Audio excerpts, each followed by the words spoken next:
est là, mais dans lequel il n'y a plus rien. C'est donc notre responsabilité de pouvoir servir le Seigneur de manière irréprochable, non seulement devant lui, mais aussi devant les hommes. Qu'à chaque fois que nous nous tenons devant Dieu, eh bien que nous ne nous reprochions de rien. Et puis ensuite, quand nous nous tenons devant les hommes, que là aussi, mes amis, nous ayons une conscience irréprochable.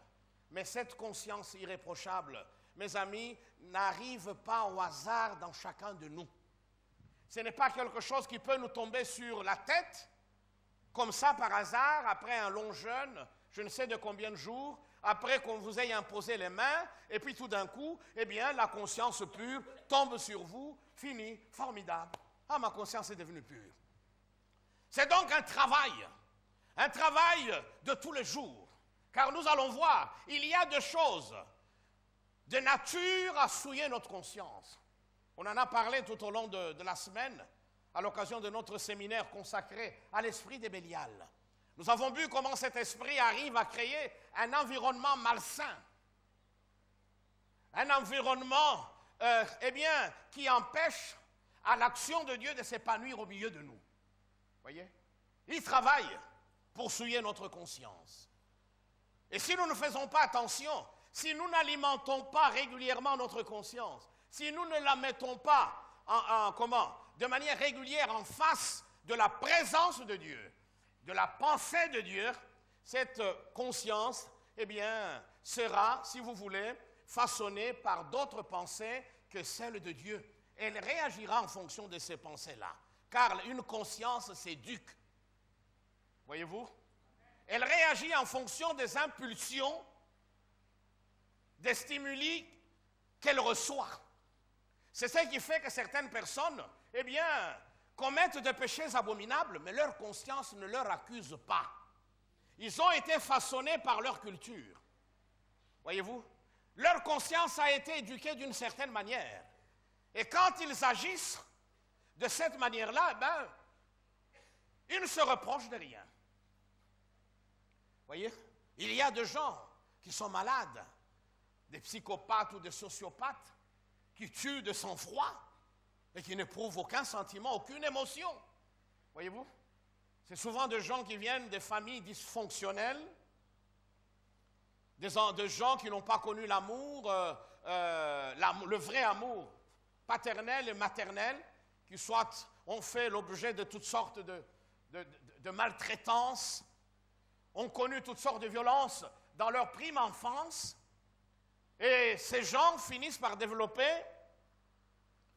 une personnalité criminogène. Passez-moi l'expression. Oui. Ils finissent par développer une personnalité asociale et prêts à tuer. Ce sont tous ces psychopathes qui sévissent un peu partout dans le monde. Donc, nous avons tout intérêt à garder notre conscience pure. Sinon, nous risquons de tuer cette conscience. Et en la tuant petit à petit, eh bien, nous ouvrirons nous-mêmes des brèches à notre barque. Et lorsque les brèches, eh bien, sont là, vous n'aurez pas besoin de dire à l'eau de rentrer dans votre barque. Ça sera une conséquence évidente, voyez-vous. Ça sera une conséquence tout à fait normale, un corollaire, que ces eaux rentrent dans votre barque pour finalement vous entraîner dans le naufrage. C'est donc l'image que j'ai prise le dimanche dernier de cet homme qui en avait marre d'entendre son chien aboyer tout le temps, alors qu'il avait besoin de repos, alors qu'il avait besoin de dormir tranquillement, n'en pouvant plus. À un moment, il sort, il prend sa carabine, son fusil et achève son chien. Voyez? Et combien, mes amis, réagissent ou agissent de la même manière vis-à-vis de leur conscience? La conscience vous accuse. Au lieu simplement de vous tourner vers le Seigneur, mais vous essayez de trouver toutes sortes d'excuses. Vous essayez de trouver des circonstances atténuantes, des explications qui ne tiennent pas debout. Voyez? Vous commencez à trouver tout normal. Eh bien, c'est dû au fait qu'avec le temps, votre conscience n'étant plus éclairée par la parole de Dieu, eh bien, a pris un chemin ténébreux, un chemin qui l'a conduite petit à petit dans un tunnel sombre. Et dans ce tunnel-là, la conscience a commencé à mourir petit à petit, la vraie conscience, pour se retrouver avec une conscience cautérisée. Donc, elle peut s'altérer, cette conscience. Elle peut être rendue insensible. Voyez-vous, cette conscience. Donc, nous avons tout le devoir de pouvoir garder notre conscience vivante. Alléluia. Afin, à chaque fois que nous enfreignons la loi de Dieu, que cette conscience nous interpelle. À chaque fois que nous attristons l'Esprit de Dieu, en ouvrant la porte à toutes sortes de sentiments négatifs, des sentiments de jalousie, à chaque fois que nous versons dans la calomnie, mes amis, dans la cupidité ou dans la convoitise, eh bien, qu'à chaque fois le Saint-Esprit nous interpelle et nous dise attention, là ça ne va pas. Que notre conscience, à l'instar du chien, du berger qui aboie lorsqu'il voit des loups ou des bêtes sauvages s'approcher du troupeau, eh bien que notre conscience continue à nous interpeller à chaque fois que nous piétinons la parole de Dieu, à chaque fois que nous allons à l'encontre de cette parole. On peut donc la tuer. Comment? En la privant de plus en plus de la présence de Dieu.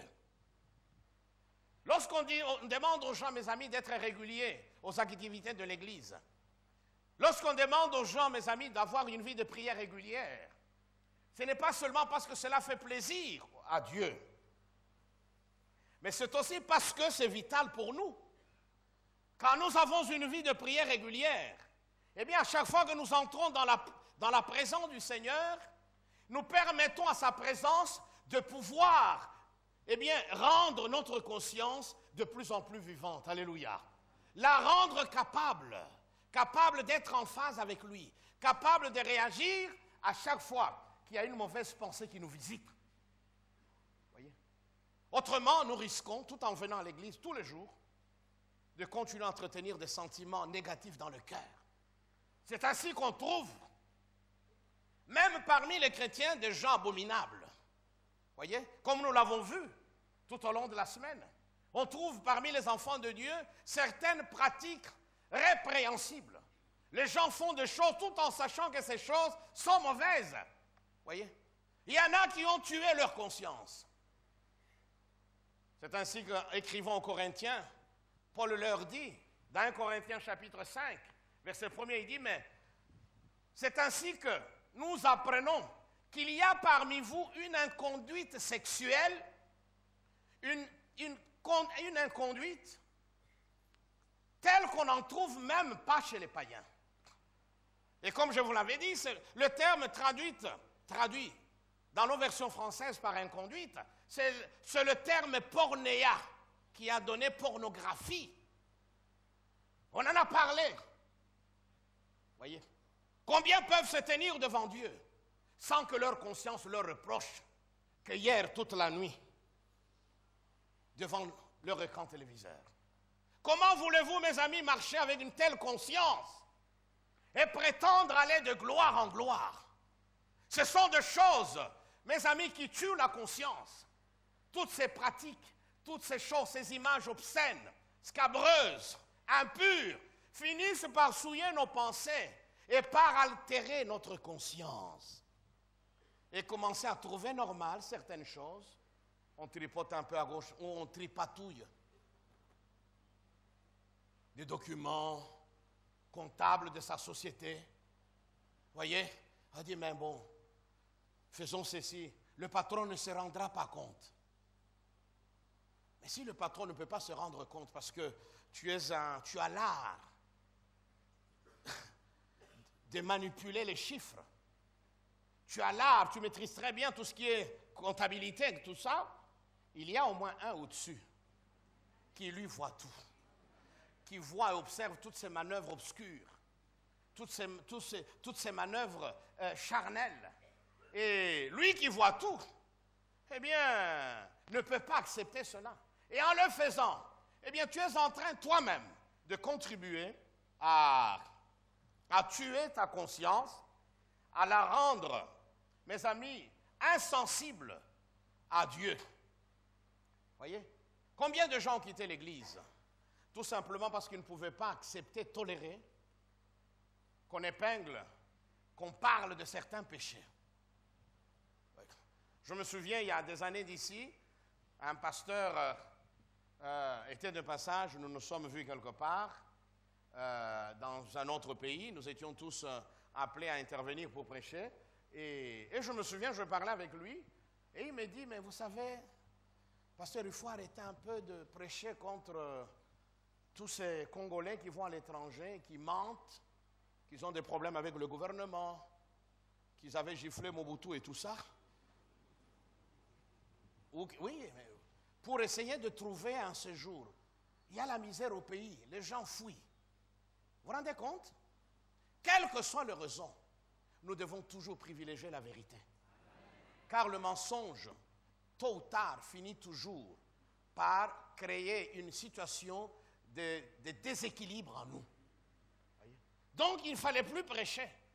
Donc, on trouvait normal que quelqu'un invente toute une histoire.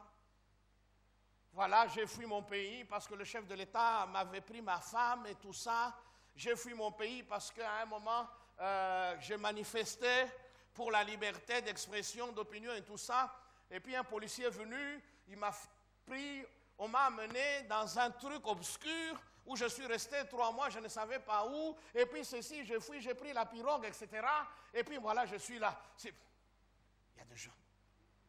Je l'ai dit parce que de l'autre côté, j'en suis entouré d'avocats qui me racontaient tout ça. Des cabinets spécialisés dans ce genre de problèmes. On vient toujours, on invente. Allons-nous laisser les gens dans le mensonge pour que le mensonge leur permette de faire quoi que ce soit? Pas du tout. On ment, et à force de mentir, eh bien, dans un premier temps, notre conscience nous interpelle, n'est-ce pas? Mais on fait taire la voix. On dit, comment veux-tu que je retourne au pays? Hein? Je dois tailler la pierre, comme on dit. Je dois tailler la pierre. C'est-à-dire, je dois me débrouiller. On constitue le dossier, on ment, la conscience vous interpelle. Vous fermez les oreilles. Vous prenez le dossier, vous allez dans un cabinet d'avocat. Mais l'avocat lui fait son travail. Hein? Ouais. Vous répétez votre histoire. Et puis l'avocat vous aide même, hein, certains avocats. Il dit non, il ne faut pas dire ça. Parce que tel avait dit, son dossier n'est jamais passé. Ouais. Toi, dis que tu viens du Kivu. Parce que, voilà. Change de nom. Non, mais je connais des gens qui ont changé et des noms et des dates de naissance. J'en ai connu un qui est décédé. J'ai dit, ma femme, oh, il avait 50 ans. Il dit, oh, comment? Il a tripoté la date. Oui, oui. Même son nom. Tu retrouves quelqu'un, oh, Mbaboula. On change de nom par tous les moyens. Il y en a beaucoup. Voyez? Et on laisse les gens dans leurs mensonges. On ne peut pas leur dire, parce que si on leur dit, ben, ils seront obligés de retourner au pays. Et retournant au pays, ils vont vivre. Mes amis, le ciel ne se trouve ni en Europe, ni aux États-Unis. On peut être heureux tout en vivant à Masimanimba. On peut être heureux. Le bonheur, c'est d'abord une condition intérieure. Il y a des gens qui vivent en hémisphère nord, qui sont foncièrement malheureux. C'est d'ailleurs en hémisphère nord qu'on trouve le nombre de suicides le plus élevé. Vous trouvez même des ados qui se suicident. Depuis que je suis arrivé, je n'ai pas encore entendu une seule fois, à moins que, bon, comme je ne sors pas beaucoup, que 2 ou 3 adolescents se sont donné rendez-vous sur le pont quelque part pour se jeter dans le vide, mourir. Mais c'est dans des sociétés qui baignent dans l'exubérance matérielle que ces choses arrivent. Une fois, j'étais de passage à Toronto, on m'a montré un pont, et on l'appelait le pont du suicide ou quoi là. Effectivement, on pouvait voir qu'il y a des filets qui avaient été posés entre le fond, je crois qu'un petit cours d'eau qui passait, et le parapet du pont, un filet pour empêcher aux gens de sauter et de se tuer. Oui, on pouvait voir ce filet-là, parce que c'était le pont du suicide. Dès que quelqu'un en avait marre, je vais me tuer, il va là-bas, il meurt. Oui. Donc, notre conscience a besoin, mes amis, de rester en contact permanent avec le Seigneur. Donc, on peut tuer sa conscience. Ouais. Tu entretiens une relation régulière. Le Seigneur t'interpelle. Tu essaies de trouver, Seigneur, pardonne-moi. Mais ma femme là, vous pensez que le Seigneur tiendra compte de cette excuse-là, ma femme là. Ouais. Si tu continues, tu arriveras à un moment où tu trouveras normal. Et puis, à force d'entendre des messages qui te mettent au pied du mur par rapport à ton choix terrible de tromper ta femme ou ton mari, à force d'entendre ce message, tu vas même finir par quitter l'église. Ah non, je m'en vais à la borne, il n'y a pas la puissance. Voilà, les gens ne tombent pas. Voyez, à la borne, on ne donne pas l'huile d'olive aux gens. Vous pensez que l'huile d'olive vous mettrait à l'abri de l'immoralité? Vous pouvez vous retrouver dans les bras d'une prostituée en ayant une bouteille d'huile d'olive autour de vos reins. Nous devons donc garder notre conscience pure. Voyez? Ce n'est pas en quittant l'Église. Il y a des vérités que nous entendons qui nous font mal. Peut-être à l'instant même où je prêche, le Seigneur est en train de secouer ta conscience. Eh bien, laisse-toi secouer par Dieu. Car mieux vaut que Dieu te secoue une fois, tu te répands, que de résister et d'être secoué et bercé en enfer un jour. Et là, ça serait trop tard. Voyez? Donc, nous devons lutter contre l'insensibilité totale de la conscience. Et c'est le péché qui rend insensible. Nos choix qui ne sont pas en accord avec la parole de Dieu, nos décisions qui ne reflètent pas la gloire de Dieu, eh bien tout cela, mes amis, vont nuire à notre conscience, vont la cautériser, voyez-vous, vont la plonger dans une sorte de torpeur, de léthargie morale et spirituelle, où elle ne réagirait plus. C'est ainsi que vous verrez des gens faire des choses, voler, voyez, et ne rien ressentir. Ouais. Même parmi les chrétiens. Au point où il y a des entreprises, je vous ai déjà raconté ça, il y a des gens qui ont de la peine à trouver des gens sincères, des gens honnêtes, à qui confier des responsabilités. C'est quand même terrible. Dans une ville comme Kinshasa, où il y a, dans chaque commune, il n'y a pas moins de 50 églises. C'est quand même dommage que dans une ville comme la nôtre, qu'il y ait des entreprises qui n'arrivent pas à trouver des gens sérieux, des gens responsables. Voyez? Il y en a qui ont engagé des pasteurs, qui ont été déçus. Le fait d'être pasteur ne vous met pas à l'abri. C'est pourquoi il ne faut pas trop regarder au titre. Ce qui fait la valeur de quelqu'un, c'est la condition de sa conscience. Alléluia. Nous devons la garder pure. Car plus on s'éloigne de Dieu dans ce choix, plus on s'éloigne de Dieu dans sa manière d'être et de faire, dans les décisions qu'on prend, plus notre conscience deviendra de plus en plus insensible. Insensible à la voix de Dieu, insensible au péché, et on trouverait normal de faire certaines choses. Et quand on atteint un tel niveau, je peux vous assurer que c'est un niveau très dangereux. C'est d'ailleurs à ce niveau-là, je ne sais pas si je le dis,